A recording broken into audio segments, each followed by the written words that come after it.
Energy Boutique with your energy forecast for Saturday, September 16th. So today we have the moon in Libra all day. And of course, this lightens the vibe. This puts us in a different perspective, a different mind space. We're looking for peace and harmony and laughter and fun and happiness, but mostly we're looking for balance. And we are definitely in the mind frame and the emotional mindset, if you will, to kind of compromise, to renegotiate some things, to kind of give some free passes if we feel in our heart space that maybe they are actually warranted.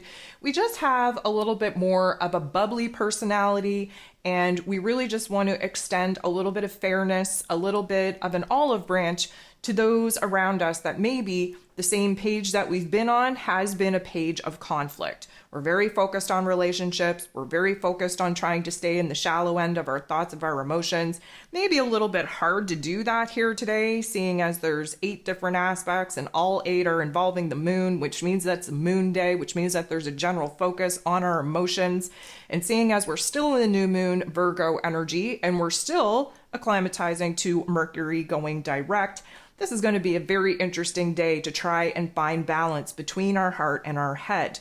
Considering the fact that Saturdays are ruled over by Saturn, this is a little bit more of a logical, practical approach to our physical realm. And because the moon in Libra would prefer for everything to be light and fluffy and happy-go-lucky, there is going to be a back and forth, if you will, this ebb and flow of the scales that Libra is here to try and balance to go from one end to the other before we find that common ground. So we're going to kick off the day with the moon interacting with Uranus in not the nicest way. So Uranus is the great awakener. He's retrograde in Taurus energy. He's supposed to be showing us in our inner realm where it is that we're overly attached to our materialistic realm that we've created, and where it is that we're essentially creating blockages for ourselves and trying to move forward because of our hesitation to let go of the elements that we've outgrown, and we know damn well that we've outgrown them. However, many of us don't feel comfortable to let go of the things that we've outgrown until something better comes along that we can create in its place.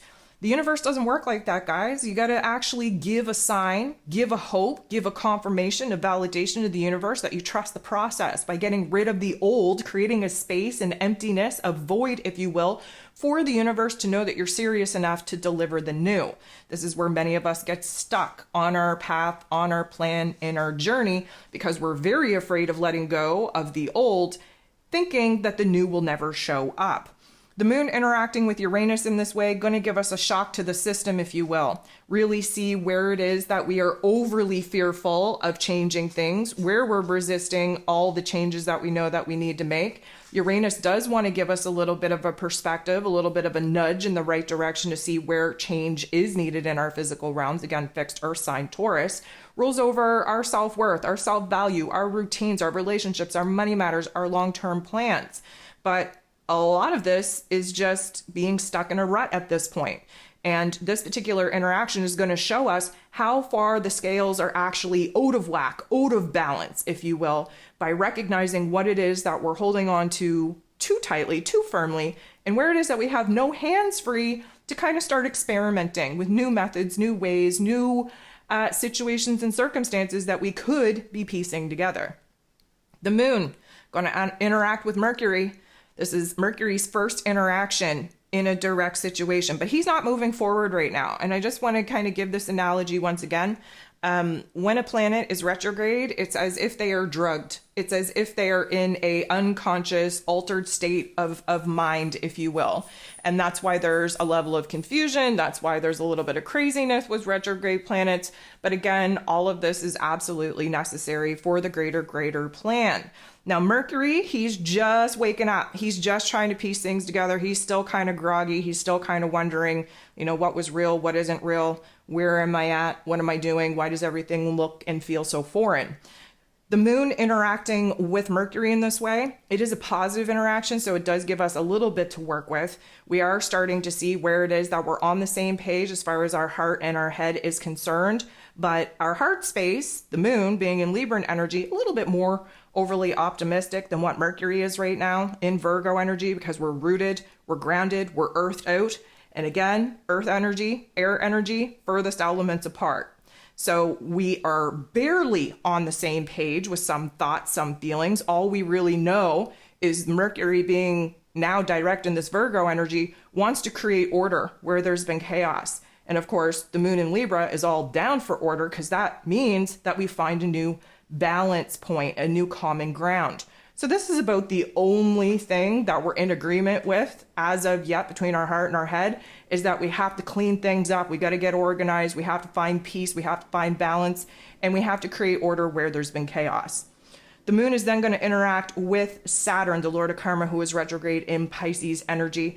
This is a positive interaction, but it's still going to feel a little bit heavy, a little bit weighted, because we need to realize where it is that old chapters actually need to be let go of in order for the new chapters to be initiated.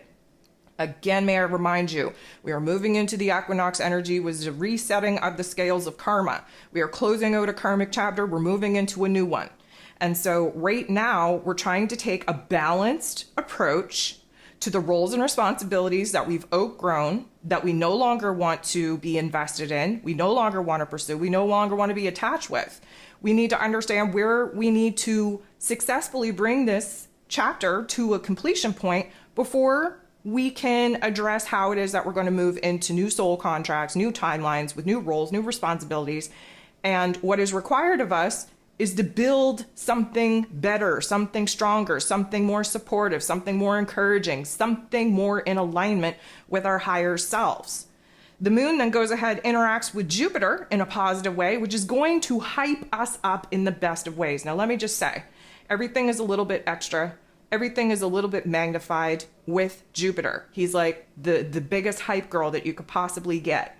Definitely bringing a new level of optimism, new level of confidence. We're seeing the opportunities for growth. We're seeing the opportunities to really move out of our comfort zone, pushing the boundaries of what is possible for us, because we have a new idea that we want to explore. We may not be able to articulate it. We may not have all the details, but there is a different mood, different attitude that we're sitting in. And this is putting us in a situation to see where it is that we now kind of want to explore new territory outside of the circumstances that now kind of feels like we're trapped, like we're stuck in a prison, if you will. What I like about this is that shortly thereafter, we have the moon conjuncting, coming up to, teaming up with Mars. Mars is the god of war. He rules over our physical energy, our drive, our passion, our desires. He's in Libran energy. He hates being here. He's in his fall. He's in his weakest point in this Libran energy because he had to trade in his sword, which is the weapon of choice, for the intellectual battlefield. He is all up in the mental plane, trying to charm and talk and negotiate and compromise his way closer to what it is that he actually wants to pursue. So the moon conjunct with Mars at this point, first of all, going to bring a lot of very strong emotions. Now let's hope that those strong emotions are on the positive side of excitement, of adventure, of passion, of desire, of inspiration, of motivation, instead of anger, frustration, agitation, and even rage. It could go either way. Now, what it is 100% going to do is it's going to trigger a lot of impulse, a lot of urges, especially to take action, to make moves, but we don't have a plan, so why bother wasting that kind of energy? What this is going to do is wake us up to a certain emotion, and again, let's hope that they're the positive emotions, although negative emotions can be just as powerful of a fuel to keep this fire lit for us to make the changes and transformations that we know that we need to make. But it is going to bring on a sense of urgency, like, oh my goodness, we have to do this now. Should have been done yesterday, should have been done last month, last week. Doesn't matter, we're not taking action. Okay, this is not a time of action. This is a time of thought, deep contemplation, if you will. There is no point in exerting and wasting energy just taking actions willy-nilly. If you're not able to articulate the actual plan and strategy to move forward, to go after your passions, your desires, your new dreams, your new goals, then you should not be taking action at all. What you should be doing is engaging the physical body in some kind of exercise, some kind of task and chore that's going to help clean up your environment, put things in place. We're still in Virgo season. We need to create order. We need to get organized. We need to have a plan and a strategy. But what I will say is that this is a good boost, if you will, of some kind of emotion in order for us to get that fire lit within us. We need a little bit of life kind of infused in us, if I do say so myself. And this is going to be the energy to do it. The moon is then going to sextile with Venus. Venus rules over the Libran energy that the moon is currently in. Venus, of course, the goddess of love, beauty, worth, pleasure, and money. Still trying to clear her confusion, her fog from her retrograde. She's still in the post-retrograde shadow period until October 8th. And that means that Venus is still kind of exploring the change of heart that she's been having over the last couple of weeks. There's a dramatic focus on relationship dynamics. You may kind of realize that relationships of all kinds are kind of falling apart.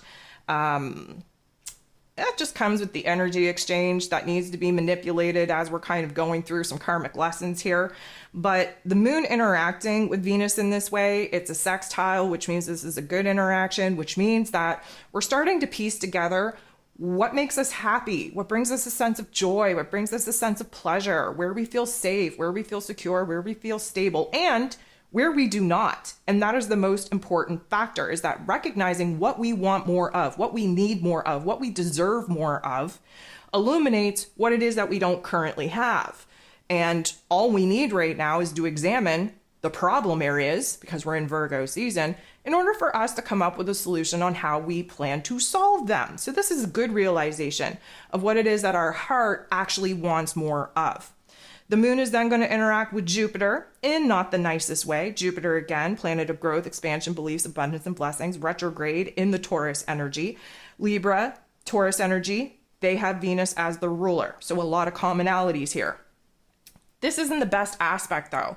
So what this is going to illuminate is two very, very different realities, two very different versions of self, two very different paths, decisions, directions, choices.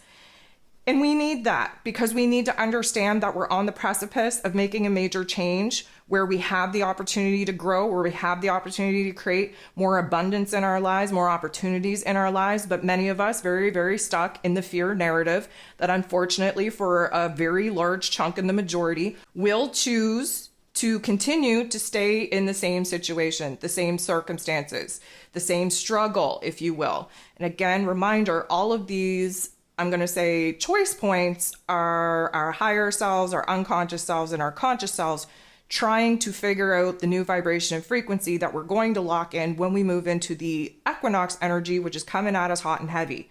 So this is like an illumination on where it is that there is an opportunity for change, growth, opportunities, abundance, but where it is that the fear-based pattern narrative that we've been sitting in, it's kind of preventing us from doing what we got to do in order to break away from the old and actually align with the opportunities of the new. The last thing that we got going on here is the moon in Libra making a positive interaction with Uranus, who is retrograde in the Taurus energy. He's the great awakener. He's going to send a lightning bolt down to the highest realms of our intellect, give us an aha moment, give us an epiphany, give us a new idea. Understand in a perspective change, a mood change, an attitude change, where it is that we need to break away from doing the same old, and where it is that we have to at least try a new method of doing the things that need to get done. This is about us recognizing where the comfort zone, quote unquote, comfort zone that we've created is looking a little bit more like a prison, if I do say so myself. We need to break away from this, but it does require us to have a huge awakening, a huge upgrade in attitude, perspective, and mood in order for us to act as the observer and see where it is that the scales, the moon in Libra scales, are very unbalanced at this point. One leaning towards trying to keep things the same, and the other trying to change every aspect about our realm, about our reality, about ourselves.